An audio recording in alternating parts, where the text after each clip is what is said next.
Você que não aceita a política do governo que aí está. Você que não aceita o candidato do PFL em Pernambuco, porque entrou na contramão por querer ser dono do povo de Pernambuco. E essa velha lógica está de volta hoje com novas tintas e vai ser esmagada pelo povo de Pernambuco, que é o senhor Java do PFL. E vamos vencer Fernando Henrique com Lula presidente, para dar essa demonstração que a gente quer a raiz de novo. E Lula presidente, levanta o seu braço comigo! Todos levantam o seu braço comigo! Eu quero ouvir! É Lula lá! É Lula lá! É a raiz! É a raiz! E agora, vamos fazer esse aluno tremer! É que volta pra gente! É o senhor presidente do Brasil! Luiz Inácio Lula da Silva!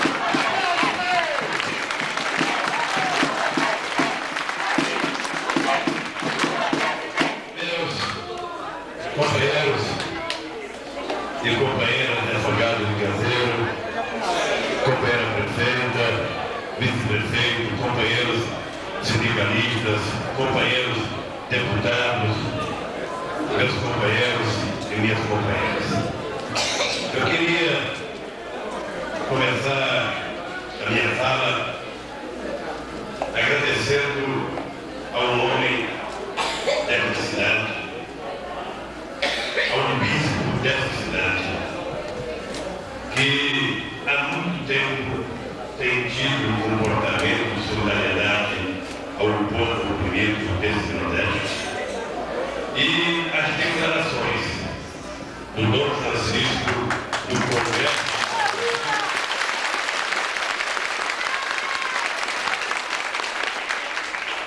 foi muito significativo para aqueles que defendem um Brasil mais justo, fraterno, solidário, em que as pessoas possam viver em harmonia, tomando café de manhã, almoçando, jantando, estudando, morando e tendo acesso ao lazer e ao emprego. E lamentar que o presidente Fernando Henrique Cardoso tenha tomado a ousadia de desacatar Dom Francisco, jogando a culpa dos saques e do saque acontecido aqui em cima da igreja de Dom Francisco. Da mesma forma que ele tenta jogar as ocupações de terra em cima das costas do sem terra, ou das cidades. Da mesma forma que tenta jogar a greve dos trabalhadores nas costas da CUT. Quando, na verdade, ao invés de acusar os outros, o governo deveria começar a entender o seguinte: por que os funcionalismos públicos das escolas federais brasileiras estão em greve? Porque estão há mais de 1.150 dias sem receber um único reajuste de salário nesse país. Por que os sem terra ocupam terra? Porque o governo não tem coragem, não tem a decência de desapropriar o latifúndio existente nesse país para fazer com que a terra cumpra a sua função social, garantindo o direito de trabalhar a milhões de trabalhadores que querem trabalhar no campo. E por que a SAC hoje? A SAC por duas coisas. Primeiro, porque o povo, homens, mulheres e crianças estão com fome. Segundo, porque o governo é um governo irresponsável que não distribui os alimentos.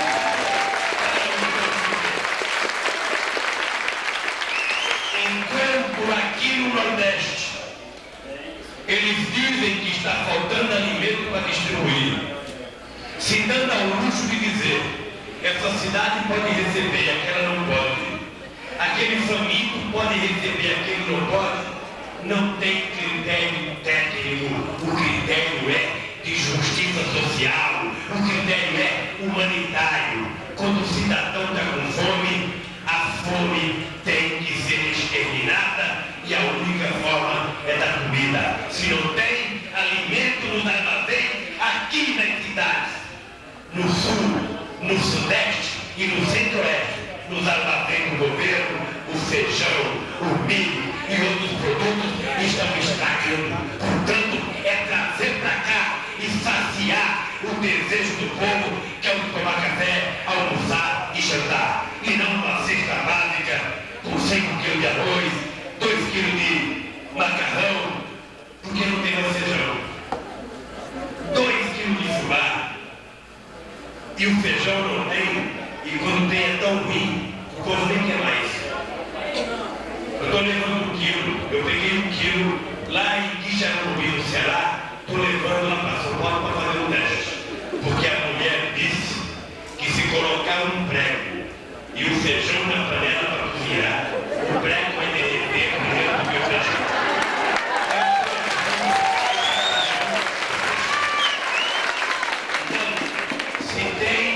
Alguém responsável por saques neste país não é o trabalhador faminto, é o governo que não tem nem competência para distribuir o que já está produzido e já está colhido.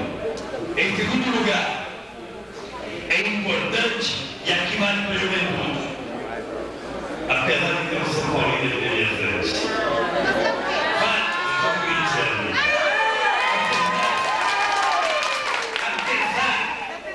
e vale para a juventude, porque de vez em quando lá em São Paulo, vocês sabem que eu sou pernambucano de denúncia. Estou em São Paulo desde 52, fui para lá com 7 anos de idade. Mas de vez em quando a gente liga a televisão, a gente pensa que tudo que tem no Rio no Nordeste é por conta da seca. E eu sou quase obrigado a dizer, prefeita, que este Nordeste produziu determinado tipo de político que é pior ao povo pobre do que a seca que campeia. A seca não é nenhuma novidade. Só para a juventude saber, desde 1900 já teve 18 secas no Nordeste. Nós tivemos seca em 1900, 1903, 1904, 1908, 1915, 1930, 1932, 1942, 1951, 1953, 1958, 1970, 1976, 1979, 1983, 1987, 1993 e 1998. Portanto, a seca não é nenhuma novidade para nenhum governo, para nenhum político e tampouco para o nosso querido sertanejo e sertanejo do Nordeste. E a gente não pode aceitar a ideia de que a seca não tem solução do ponto de vista da produção agrícola, do ponto de vista da criação dos nossos animais. Nós não temos capacidade de assumirmos a responsabilidade se vai chover ou não vai chover, porque isso é por conta de Deus. Mas nós já temos tecnologia para provar que o fato de não chover não significa que o produtor rural tenha que perder a sua lavoura. Porque já existe tecnologia para fazer com que a gente possa, através de um processo de irrigação, a gente fazer a agricultura se desenvolver. Petrolina é um exemplo extraordinário naquela região. É uma pena que a irrigação de Petrolina foi para a mão dos ricos. Porque se fosse para a mão do pobre, seria muito melhor. Mas Petrolina, que há 30 anos atrás diziam que não servia para nada, o povo estava com fome, hoje produz 2,5 safras de uva, enquanto o Rio Grande do Sul produz apenas uma. Produz manga, produz melão, melancia, mamão para exportação, o Vale do Açu no Rio Grande do Norte. Então nós precisamos aprender o seguinte: a seca, ela causa um problema sério. Ela teria solução se o governo tivesse capacidade de investir dinheiro para resolver a falta d'água. Porque tem água de rio, tem água de açude, tem água de barragem, e eu acabo de passar na barragem de Serrinha, lá em Serra Talhada. É um verdadeiro mar de água, e aquela água está sendo evaporada. O sol está levando a água, e não tem um pé de tomate plantado em volta daquela barragem, porque o governo prefere dar dinheiro para comprar deputado para votar na eleição, prefere dar dinheiro para fazer e dar dinheiro para fazer educação. Eu fui a uma cidade chamada Jaguaruana, no estado do Ceará. Passei no Rio Jaguaribe, atravessei uma ponte, e do Rio Jaguaribe ao assentamento que eu fui visitar, tem 14 quilômetros de adutora construída, que já funcionou. Era de um americano com um empresário cearense. E aquela adutora irrigava plantação de mamão, plantação de melancia, plantação de melão e plantação de uva. Os empresários brigaram, teve uma diva do Banco do Brasil, eles foram embora. Está lá as máquinas enferrujando, os trabalhadores morrendo de fome, e o governo diz que não pode fazer a irrigação, porque vai custar R$ 2.000 por trabalhador por mês para poder fazer a captação da água e a irrigação.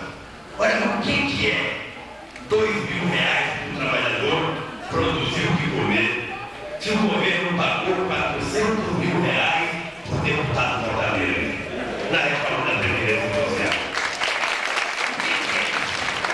É apenas uma questão de vontade política, é uma questão de determinação, é uma questão de investimento, porque o dinheiro que tem é jogado cada vez mais na mão dos ricos e os pobres ficam cada vez mais pobres. Sabe por quê, gente?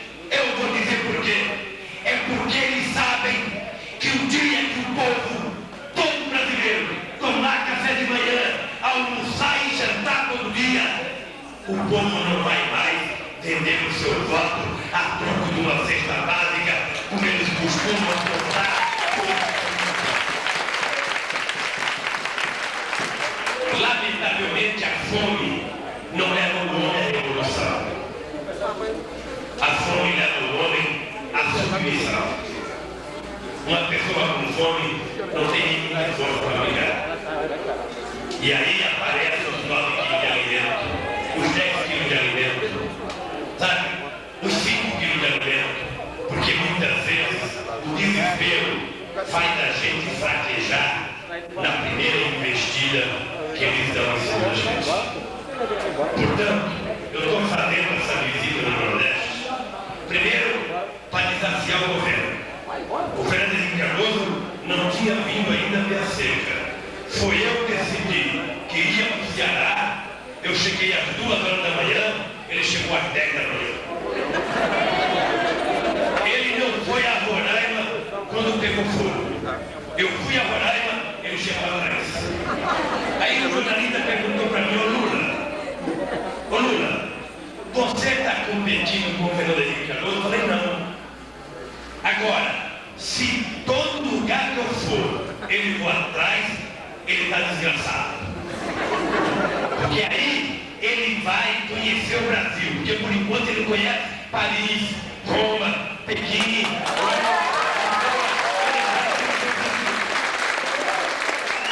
Ele tinha que vir aqui ouvir o discurso da prefeita e do vice. Ele tinha que vir aqui ouvir o povo falar. Porque essa gente não sabe o que é fome. Eles não têm dimensão do que é fome. Vocês vejam que tinha 12 presos políticos lá em São Paulo em greve de fome, eles estavam todos preocupados. Agora, milhões de brasileiros que não estão em greve de fome estão em fome, porque quem está em greve de safadeza é o governo, que está em greve de não atender à vontade do povo. Pois é, gente. Nós sabemos que dar comida não é uma solução, é uma medida paliativa. Mas também a gente não pode ser contra da comida. Quem está com fome precisa receber a comida. E pode ficar certo que nós vamos tentar discutir a seca a partir de agora no outro milho. Porque a gente só disputa a seca quando ela vem. Sabe, é como se a gente estivesse na casa da gente, estivesse chovendo, e aí tivesse uma goteira em cima da cama. Como a gente não pode subir no telhado por não estar molhado porque quebra a telha, o que a gente faz? Puxa a cama e deixa a goteira. Aí quando para a chuva, ao invés de a gente subir no telhado, a gente puxa a cama para o lado de volta. Só vai livrar da goteira da outra chuva. A seca é assim. Daqui a pouco começa a chover, a empresa não fala mais de seca, nós não falamos mais de seca, você não fala mais de seca, mesmo sabendo que o ano que vem eu estou seca. Então nós precisamos ter medidas para enfrentar a seca permanente. Uma coisa é a comida, a outra coisa é investimento do governo em políticas públicas capazes de gerar condições do povo trabalhar, chova ou faça sol. E nós, ontem com o sindicato no Ceará, fizemos algumas propostas que eu falei com os governos da CEDAP ontem e tem outras propostas dele. A primeira coisa é o seguinte: tem milhões